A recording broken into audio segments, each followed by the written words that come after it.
ప్రధానంగా నేను ఎందుకు పార్టీని వీడినా అనే విషయంలో చాలా స్పష్టత బీఆర్ఎస్ పార్టీకి, బీఆర్ఎస్ పార్టీ పెంచి పోషిస్తున్నటువంటి యూట్యూబర్లకు, పెయిడ్ కామెంటర్స్కు నేను సమాధానం చెప్పడం జరిగింది. ఎప్పటికప్పుడు మీరు వేసే పనికిరాని ప్రశ్నలకు కూడా కొన్ని సందర్భాల్లో నేను స్థాయిని తగ్గించుకొని కూడా సమాధానం చెప్పేటువంటి ప్రయత్నం నేను చేయడం జరిగింది. పార్టీని ఎందుకు వీడాల్సి వచ్చింది అని అంటే, నేను ఒక ఆయన మాట్లాడుతున్నారు అక్కడ, ఇన్ఛార్జిగా ఉన్నటువంటి నాగర్ కర్నూలు మాజీ శాసనసభ్యుడు. ఏం తక్కువ అయిందని గువ్వల బాలరాజ్ పార్టీ మారిండో ఈ జన సందేహాన్ని జన సముద్రాన్ని చూడండి అన్నట్టుగా చాలా సంతోషం వ్యక్తం చేస్తూ మాట్లాడుతూ నా గురించి మాట్లాడడం జరిగింది. ఈరోజు నేను ఒకటే తెలియపరచదలుచుకున్నా. నేను చెప్పిన కదా చాలా స్పష్టంగా, నాకేం తక్కువ కాలేదు, నేనేదో సాధించాలని నేను బీజేపీలోకి వ్యక్తిగతంగా సాధించాలని రాలేదు, ప్రజలను గెలిపియాలని వచ్చిన, ప్రజలకు చేయూతనందాలంటే భారతీయ జనతా పార్టీతోనే సాధ్యమని విశ్వసించి వచ్చినని చెప్పడం జరిగింది. ఏం తక్కువ కాలేదు. నేను 4 సార్లు పోటీ చేయడం జరిగింది. అది నాకున్నటువంటి ఒక ప్రత్యేకత, ప్రజల్లో ఉన్నటువంటి కారణంగా, తప్పని పరిస్థితుల్లో అనివార్యతను నెలకొల్పినటువంటి కారణంగా టీఆర్ఎస్, బీఆర్ఎస్ నాకు టికెట్ ఇవ్వడం జరిగింది. ఒకసారి త్రుటిలో ఎంపీగా ఓడిపోయినా, 2 సార్లు ఎమ్మెల్యేగా సేవలు అందించిన, మొన్న మీ కుట్రలో భాగంగా నేను ఓటమి పాలైనా అని చెప్పడం జరిగింది.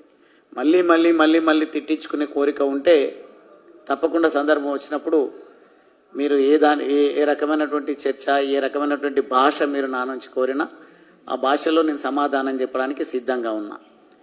కానీ నాకేం తక్కువైందా, తక్కువ కాలేదా పక్కన పెడితే, వ్యక్తిగతంగా మీకైతే మాత్రం, అంటే బీఆర్ఎస్ నాయకులకు ప్రత్యేకించి ఎందుకు ఈ పదం వాడుతున్నంటే, టీఆర్ఎస్ కాదు, అప్పుడున్నటువంటి టీఆర్ఎస్, మొదటగా స్టార్ట్ అయినటువంటి టీఆర్ఎస్ ఒక సామాజిక స్పృహతో మొదలైందనే ఆలోచనతోన నాటువంటి వాళ్ళు, యూనివర్సిటీలో చదువుతున్నటువంటి యువత, రాష్ట్ర వ్యాప్తంగా ఉన్నటువంటి తెలంగాణ వాదులు విశ్వసించి టీఆర్ఎస్ పార్టీలో చేరడము, ఎన్నో ఓటములను చవి చూడడము, అంతిమంగా తెలంగాణ ప్రజల ఆకాంక్ష నెరవేరిన తర్వాత తెలంగాణ ప్రజలు టీఆర్ఎస్కు పట్టం కట్టడం జరిగింది.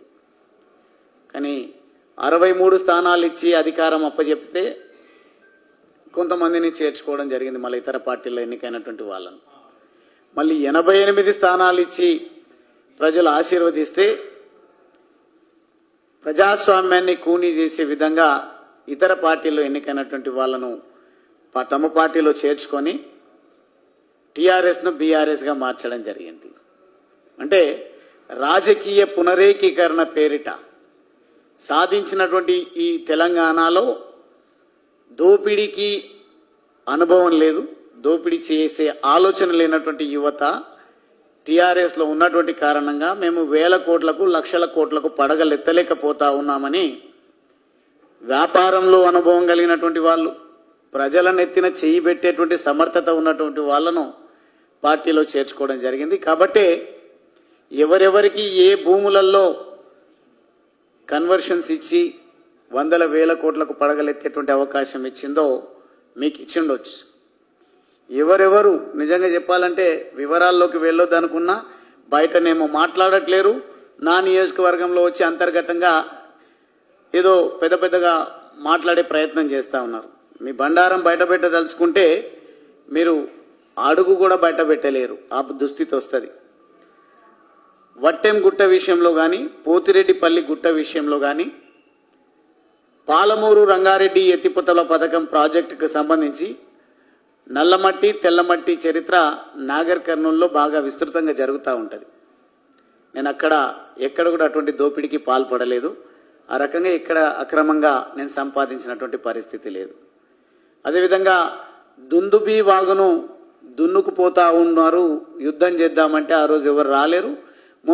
నిన్న అక్కడికి వచ్చినటువంటి సందర్భంలో కేటీఆర్ గారు, సరే ఒకవేళ స్థానిక సంస్థల ఎన్నికల నగారానే మోగించాలనుకుంటే అక్కడికే పరిమితం అయితే బాగుండేది.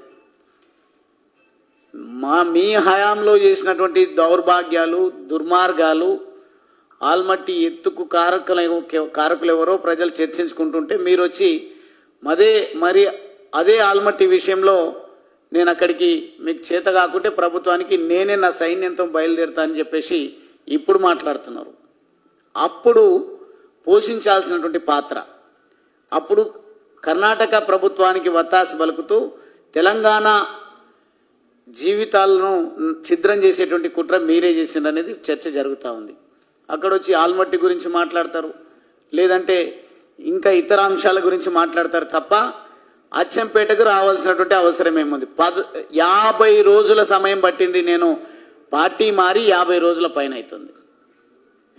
50 రోజుల సమయం పట్టింది కేటీఆర్ గారికి అక్కడ సభ నిర్వహించుకోవడానికి. సభ అచ్చంగా అచ్చంపేట ప్రజలతో నిర్వహించినరా అంటే కాదు.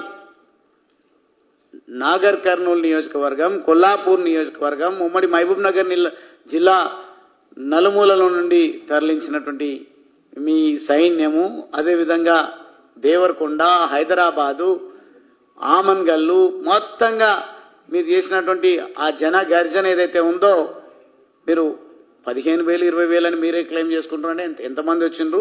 మీ ఆర్భాటం ఏంది? మీరు అక్కడ వేసినటువంటి మీ టెంట్లు ఏంది? మీ సంఖ్య ఏంది? మీ కుర్చీల సంఖ్య ఏంది? అందరికీ అన్ని తెలుసు. ఒకవేళ నేను ఈ సందర్భంగా